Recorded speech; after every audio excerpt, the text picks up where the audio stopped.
ito yung pinakamahirap sa lahat. Alam mo kami ni Mrs., sanay kami sa diskuhan, sanay kami sa tarakag. Ito yung magsasalita, ito mahirap talaga.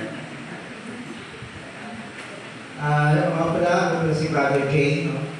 At ito yung aking napakaganda, may bahay, si Sister Erna. Kami po ay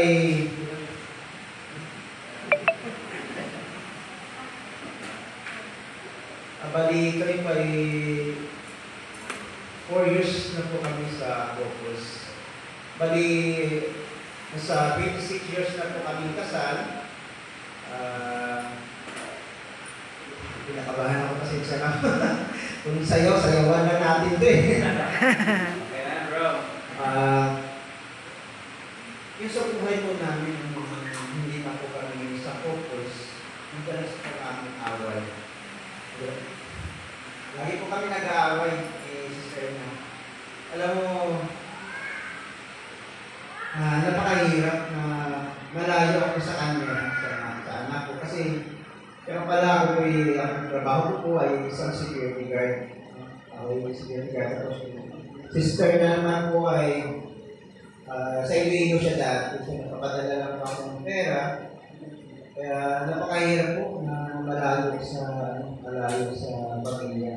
Kasi nagsisimba ako dito kung tayo si Palo, hindi kayo mahali. Hingit ako sa yung gano'n, mag-asawa, magkatabi, may anak. Hingit ako. Sabi ko, parang lagi ko bang nasasaktan. Mimiss ko yung asawa.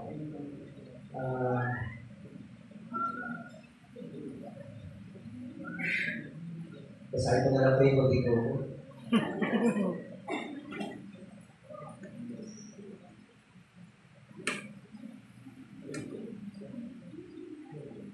Okay. So yung topic natin po, yung God's love and neighbor. So pinaliwanag po ni brother, hindi na po wala kami pang sapat, parang paliwanag dito. Pero mag-share lang po kami sa amin.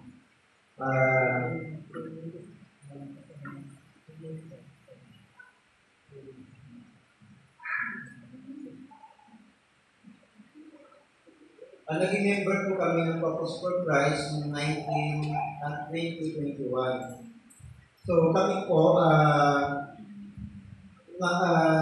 siguro talk number 1, talk number 3 hanggang number 5, iniwanan na po kami sa Sister Amy. Umuwi na po siya ng Iloilo kasi yung that time nagbabakasyon na po siya. Kasi meron po kami na nasa Iloilo na pinapaaral pa noon, bunso namin anak. So, awa ng Diyos, tuloy-tuloy ko po naman yung ating pag-atin. Kaya masigasin naman po yung mga group leaders sa atin. Pero napakalusog po ko naman eh. Pero kung tayo na, hindi dahil sa inyo po, nakikinig din po. No? Kaya napakaswerte niyo po ngayon. Dahil kayo pong mag-asawa, nandiyan po kayo. Alam niyo po, yung Focus for Christ ay magdadala sa inyo sa katatagan bilang Roman Catholic kasi ma-involve ka sa lahat ng mga gawain, maging active kayo. Dati, tama yung magsimba ka, mag-usata, yan na. Pero alam mo kami yung nakilala namin ng Focus for Christ. Lalo na tayo ang aming pagsasama ni Sister Edna. Dati madalas kami nagbabangayan. Madalas kami nagtatalo. Sa pag-uwi ka ng Iloilo, alam mo, ito pa ko yung kwento lang, hindi ko na yung pag-uwi ko sa Iloilo, alam mo, sabi ng anak ko dati, kasi puso pa yung biscuit man eh, pag-uwi ako, kaparko po kami ng Rororo, may dadala akong biscuit. So, pagpasok na sinita sa amin sa Niaga Iloilo, kasi kami ng dagat. Sigaw sa mga bata, kasi nandiyan na si Tito Jane, nandiyan na. Alam mo, nakasalubong ko yung anak ko, kung napakasakit na sabi niya, Tito Jane. Kasi hindi niya ako nakilala na tatay niya ako. Pero yung napakasakit talaga eh, na hindi ka kinilala ng anak mo. Kasi, nung time this ko, parang nalutin sa akin mo. Kasi, alam mo, ako, sabi ko na sa inyo, totoo, no? Napakasinuso ko talaga. Lagi ko pinagdahan ng asawa ko talaga. Kasi napaganda naman talaga, di ba? Hindi talaga. time talaga din, napakasiloso ka talaga. Kung sino may kausap yan, at kung nag-aaral pa kami, lagi kong pinag-ibrahan niya. Pero nung nakilala namin ang Apostol Christ, nang bigyan po kami dito sa community, nawala na po lahat yun.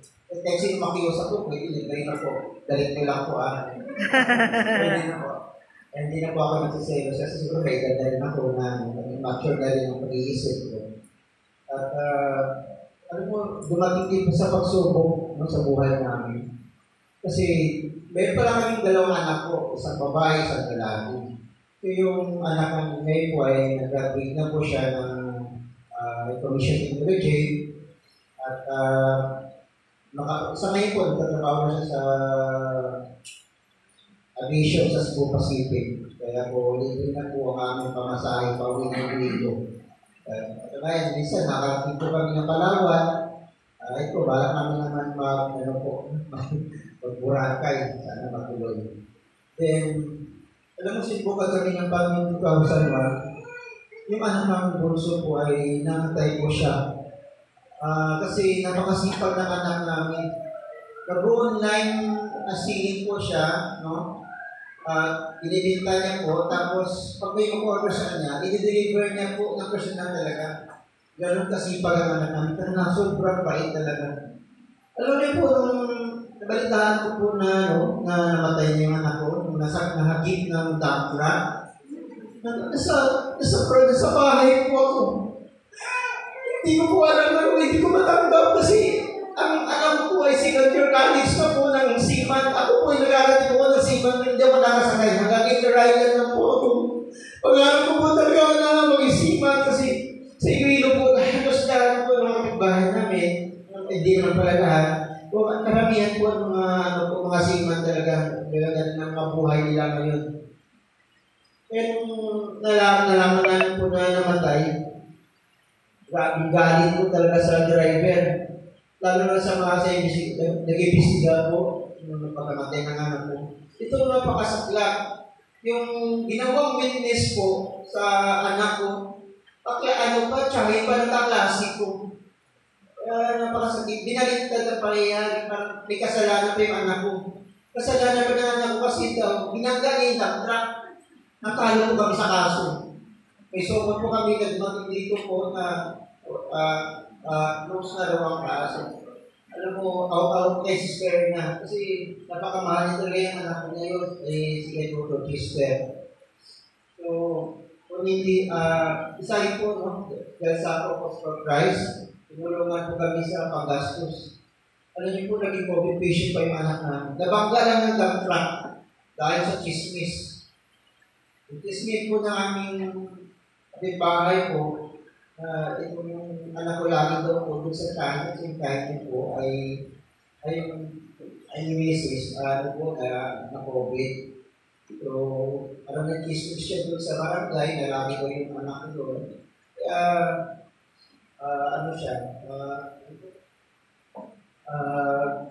parang ginano siya ng COVID. Hindi pa lang pinaalam sa tesis na, ginano po siya, ginawa ko siya para biging cremate po siya.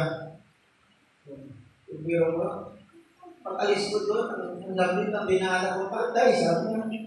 Pag-aaral talaga ako para patulungan kita. Kasi sa security guard kasi, galang po, mahirap din talaga. Kung nakatayo na yung guardia, pasulat-sulat, hindi po. Malaki pong responsibility po ng security guard.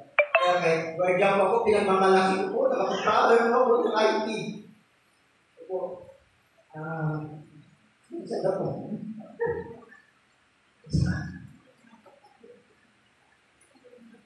So, ganun po, natalo po kami sa kaso. Pumunta pa po kami kay Rapitol po, na idol ko nun. So, sinagot sa amin ng mga abogado, tayo na doon, tapos yung hearing. Pumunta din kami kay Presidente Acosta sa, wala rin nangyari, gano'n din ang advice. Kasi sinamahan kami ng aming group leader, ang household, si Brother No, malasakit din po sa amin. dinala din po kami sa TAP, malapit sa doon yung asosasyon ng mga abogado. Okay naman, interview kami, nagsulat sa Sky Milo sa Iloilo na tutukan yung kaso. Tutukan na po yung kaso. Yung sulat po ay dismiss na raw po ang kaso. Napakasakit sa amin yan. Alam mo nung makita ko yung rescue driver na involved bakit nabanggay na ako, gusto ko batuhin eh. Gusto ko batuhin. Lalo na yung yung galit ako, yung driver mismo, pinakawala. Alam mo bakit? Kasi po wala doon po nagsampa ng kaso. Diba? Tari mga magulang, yung mga anak natin, masakal, diba? Dala ng iba, magagalit. Lalo na yung namatay, tapos wala ko stika. Napakasakit po talaga sa isang magulang. Lalo pangarap ko pa naman na makasakay ang sa barko yung anak ko pagka-graduate. Siguro kung hindi siya namatay, siguro nakasampa na sa MMC. Lahat ng mga kabachelor scholar, mag-good board na po ngayon. Nagbabarko na. Pero dahil sa kilala namin ang focus professor, matatag po kami, si Sir na tinanggap po namin. Alam mo, sinuhutin pa siya ng abogado ng Korean company ng ng dump truck ng 30,000. 30,000 ang buhay ng anak ko. Hindi pwede ganun, hindi namin tinanggap. Pero tinanggap din namin yung totoo na wala na yung anak namin. Kasi marami naman din, nabangga. Diba? At ng kaso, mas pinakawan, bali-bali, buhay pa. Tinanggap namin na wala na yung anak namin. Pero hindi talaga pinahirap na sa amin. Kaya yun, duty namin natanggap sa tulong na rin po ng mga brothers and sisters sa Focus of Christ. Naliwanag sa amin na kailan ang buhay. Pinatanggap po namin yun. Kaya laking tulong po na nakilala namin ang Focus of Christ. Dati kasi kamanin, sisimba ka, kila, tapos magdadasal, pagdasal kami na. Pray talaga kami dito. Nag-start kami kahit place ng pagkain. Tapos matulog, yan ang tutulog sa mga anak ko. At mahaba niya pa.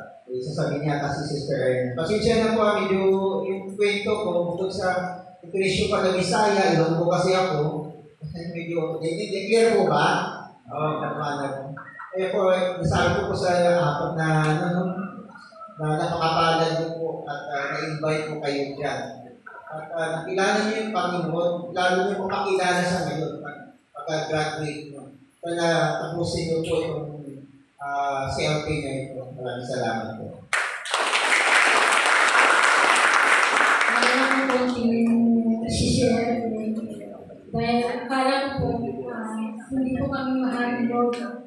Pero napatunayan naman po ni Lord na mahal naman na kami, hindi kami pinababayaan. Although na wala kami yung anak namin, siyempre, yung mga financial problem po namin yung siyempre nakubig siya, kailangan information, wala po kami talagang pera. Ang ginawa po, maraming tumulong sa amin. At alam niyo po, sa katunayan, siguro marami din nagmamahal sa amin. Ng mga kapitbahay at ang mga purpose workers. Siyempre yung financial namin na pangangailangan. Nakalikom po ako ng mahigit na sa tulong ng mga tao at sa mga kapitbahay namin, sa lahat po na tumulong sa anak namin. Nakalikom po ako ng 180,000. Yun po ang ginastos namin sa mga araw-araw ng mga pangangailangan. Dahil po, COVID, hindi po kami makalabas sa bahay namin. Kaya yun po ang ginamit namin para kaya hindi ko pa po kilala yung mga kopos po. Kasi online na po ako nag-graduate. Kaya si Brother J lang po ang nagano. Kaya yung mga kopos po guys na nabigay sa amin ng tulong. Sila po